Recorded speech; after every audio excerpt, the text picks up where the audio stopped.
วนี้เงาดำๆนี้จะมีคนหนึ่งแนมทางไว้ รู้จักอยู่นี่ ตอนนี้เวลาเขามาเตะ3 โมงไป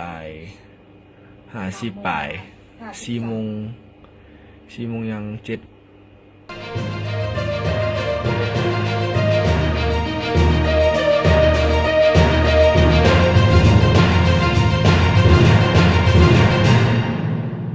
จะมีรถคันหนึ่งออกมาจาก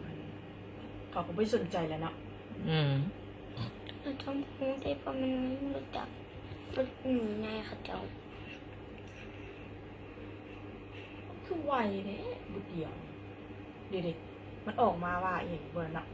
ในหัวเต็มหัวมันดำ ไม่รู้จักมันแล้ว ๆมันมีรถจักรคันหนึ่งมันขี่รถจักรมาคันหนึ่งมันบังงงนะเด็กมันลำไร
คันมาจอดไว้ข้างหน้าบ้านนี่คักสุด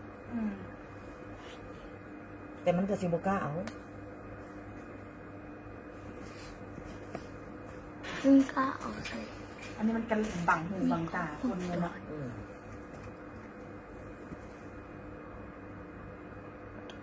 มันคือเสียมันไล่หมาเนาะ นี่ตอนนี้กำลัง